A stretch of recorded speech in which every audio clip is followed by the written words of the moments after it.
My dear students, welcome back to my channel. आज हम लोग इस वीडियो में अंग्रेजी के एक महत्वपूर्ण टॉपिक के बारे में पढ़ने वाले हैं जो कि ट्रांसलेशन से संबंधित है। इसमें हम लोग ट्रांसलेशन करना, अनुवाद करना सीखेंगे। बहुत ही मज़ेदार ट्रांसलेशन है। आप लोग ऐसे ट्रांसलेशन अभी तक नहीं सीखे होंगे, तो आज हम लोग कुछ नए तरीके का ट्रांसलेशन सीखेंगे। तो आइए देखते हैं। देखने में तो आपको लगेगा कि हम लोग इस तरह की ट्रांसलेशन पढ़े हैं, लेकिन थोड़ा सा सबसे हटके है। तो देखिए, इसमें पहचान क्या है, इसमें कौन सा हम लोग सीखेंगे। तो पहचान में क्या है आपका, किसी काम को करना, ऐसे किया जाता है, ऐसे किया, यानी किया माने कोई काम हो, कोई काम ऐसे किया जाता है। इस तरह का आपका पहचान होगा। ऐसे किया जाता है यानी कोई भी काम है कैसे किया जाता है उसको करके बताया जाता है। जैसे मान लीजिए कोई काम आपको करने नहीं आता है, तो कोई व्यक्ति बताता है कि ऐसे यह काम किया जाता है। जैसे पढ़ना है तो ऐसे पढ़ा जाता है। आप नहीं पढ़ पा रहे हैं तरीके से, तो उसको करके बताया गया कि ऐसे पढ़ा जाता है। आप लिखने में गलती करते हैं, लिखने नहीं आता है, तरीका नहीं पता है, तो कोई व्यक्ति कहता है ऐसे लिखा जाता है। आप गाना गाते हैं, नहीं गा पाते हैं, तो उसको करके बताया जाता है कि ऐसे गाया जाता है। तो कोई काम कैसे करके बताया जाता है उसको हम लोग इस तरह सीखेंगे। उसको हम लोग अपनी बोलचाल भाषा में भी यूज करते हैं। तो देखें, ऐसे किया जाता है। अगर कोई ट्रांसलेशन ऐसे मिले कि ऐसे पढ़ा जाता है, ऐसे खाया जाता है, ऐसे लिखा जाता है, यानी कोई काम आपको नहीं आता है करने, उसको कैसे किया जाता है उसके ऊपर हम लोग चर्चा करते हैं। तो स्ट्रक्चर क्या है, तो इसका स्ट्रक्चर जान लें। इसका स्ट्रक्चर है इट, सब्जेक्ट में इट लगाएंगे, सहायक क्रिया जो कोई हेल्पिंग वर्ब इज होगी, और यहाँ पे वर्ब का थर्ड फॉर्म लगेगा, उसके बाद लास्ट में सो लगेगा। ये आपका स्ट्रक्चर है।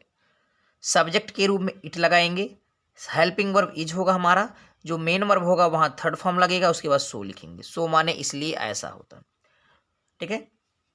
तो इसका यूज करेंगे। आप जानते हैं कि जहाँ पे सब्जेक्ट नहीं होता है वहाँ पे कोई ना कोई कर्ता जरूर होता है, उसको हम इट या देयर का प्रयोग करते हैं, और इट के साथ वर्तमान काल में इज का ही यूज होता है, आपको ही पता है। तो आइए देखते हैं, हमारे पास एक एग्जाम्पल यहाँ पे ऐसे है, ऐसे पढ़ा जाता है। तो पहचान मिल गया ना, ऐसे किया जाता है यानी करने का काम क्या हो रहा है, पढ़ना।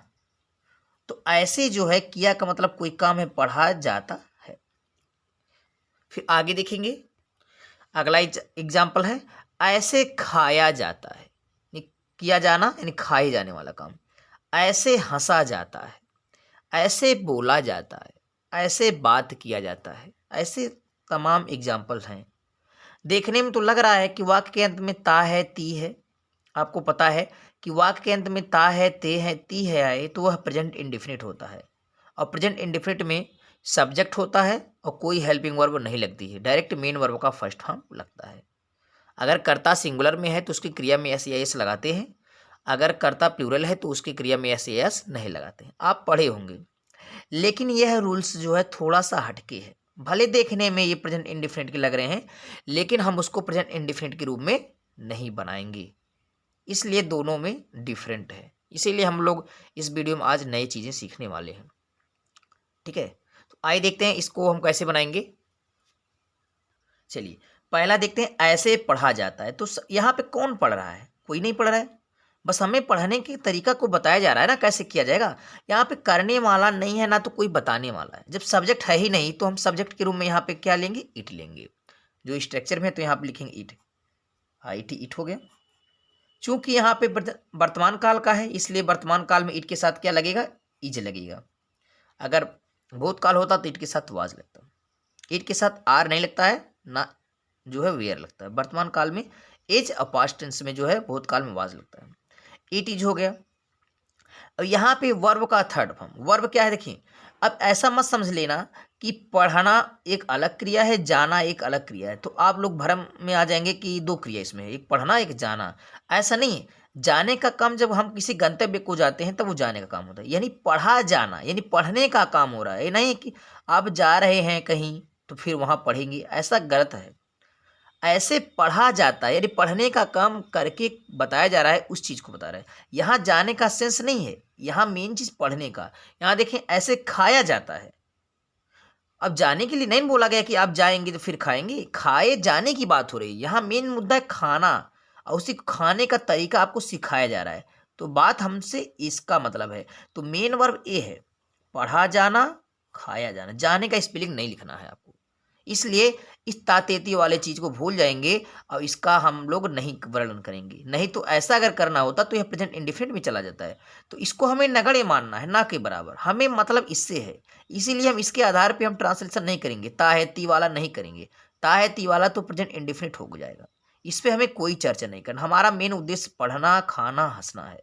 अब हमने क्या किया है, इट लिख लिया, इट के साथ इज लगाए। वर्ब का थर्ड फॉर्म, अब मेन वर्ब है पढ़ना। पढ़ने का स्पेलिंग रीड होता है, लेकिन रीड का तीनों फॉर्म अलग अलग है, स्पेलिंग भले ही अलग हो। रीड, रेड, रीड, लेकिन थर्ड फॉर्म में वही रीड ही आएगा, RED। उसके बाद जो ऐसे है, ऐसी की स्पेलिंग शुरुआत में है तो हम लोग इसको स्पेलिंग शुरुआत को लास्ट में लिखेंगे। ऐसे स्पेलिंग क्या लिखेंगे, सो मन ऐसे या इसलिए होता है। तो हो गया it is read so. Verb का इट हो गया सब्जेक्ट, सहायक इज हो गई, वर्ब का थर्ड फॉर्म रीड हो गया, और लास्ट में सो लगा देंगे। इट इज रीड सो, ऐसे पढ़ा जाता है। अगला मिल जाएगा, ऐसे खाया जाता है, तो यहाँ भी हम लोग क्या लगाएंगे, इट लगा लेंगे। और इट के साथ क्या आपको करना, कुछ नहीं करना, इट के साथ इज लगा देना है, वर्तमान काल का है। अब यहाँ जाने के स्पेलिंग से आपको मतलब नहीं, मेन मुद्दा ये है। अब यहाँ खाना का स्पेलिंग ईट होता है, लेकिन आपको बनाना है थर्ड फॉर्म में, तो ईट का थर्ड फॉर्म ईट, एट, ईटन हो जाएगा। और लास्ट में ऐसे की स्पेलिंग जो शुरुआत में है तो उसकी अंग्रेजी हमें लास्ट में लिखना। ऐसे स्पेलिंग का सो हो जाएगा, तो हो जाएगा इट इज ईटन सो। ऐसे हंसा जाता है, तो यहाँ भी वैसे काम करेंगे, इट इज। अब यहाँ पे मेन सब्जेक्ट हमारा है हंसना। हंसने का स्पेलिंग लाफ होता है, लेकिन हमें वर्ब का थर्ड फॉर्म बनाना है, तो लाफ का थर्ड फॉर्म लाफ्ड हो जाएगा, LAUGHED। और ऐसे के स्पेलिंग सबसे लास्ट में लिखेंगे, सो। लास्ट में क्या है, सो है। अगला देखेंगे, ऐसे बोला जाता है, तो बोलने का ही मेन मुद्दा है, तो आप लिखेंगे इट इज। सब्जेक्ट हो जाएगा इट, और सहायक है इज हो जाएगा। हमें इससे मतलब नहीं है, हमें इससे मतलब बोलना। वर्ब का थर्ड फॉर्म जो क्रिया होगी उसका थर्ड फॉर्म लगाना है। बोलने का स्पीक होता है, लेकिन स्पीक का third form speak, spoke, spoken, SPOKEN। और ऐसे का हो जाएगा लास्ट में सो, तो इट इज स्पोकन सो। ऐसे बात किया जाता है, तो क्या लिखेंगे, इट इज। हो गया सब्जेक्ट वर्ब हो गया।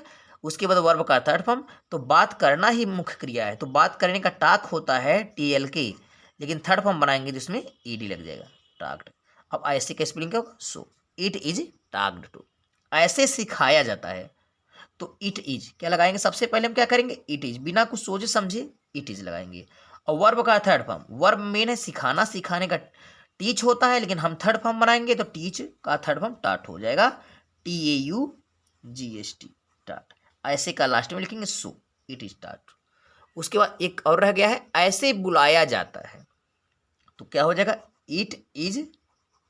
अब बुलाना मुख्य क्रिया हो गई, इसका थर्ड फॉर्म बुलाने का काल होता है, लेकिन CALL, लेकिन थर्ड फॉर्म बनाएंगे तो कॉल्ड हो जाएगा। अब ऐसे का स्पेलिंग सो हो जाएगा, इट इज कॉल्ड सो। तो हमें स्ट्रक्चर पे ध्यान देना है। ऐसे पढ़ाया जाता है, ऐसे सिखाया जाता है, ऐसे कोई भी काम करके जब किसी को बताते हैं तो वहाँ पे सब्जेक्ट में इट इज लगा लेंगे, और जो क्रिया होगी उसका मुख्य थर्ड फॉर्म लगाएंगे, लास्ट में सो लिखेंगे। तो ऐसे ट्रांसलेशन आप लोग कभी नहीं सीखे होंगे। अगर सीखे हैं तो कोई बात नहीं, रिवीजन का हो जाएगा। अगर नहीं सीखे तो आप इसको सीखें और इसकी प्रैक्टिस कर लें, क्योंकि यह आपके बोलचाल में, स्पीकिंग में भी ये काम करेगा। आई होप ये वीडियो आपको समझ में आया होगा। अगर ये वीडियो आपको समझ में आए तो इसको लाइक, शेयर, कमेंट करें, और कमेंट के माध्यम से बताएं कि आपको ये वीडियो कैसा लगा, ताकि हम आपके लिए और अच्छी अच्छी वीडियो बनाते रहें। तब तक के लिए take care, thank you, good bye.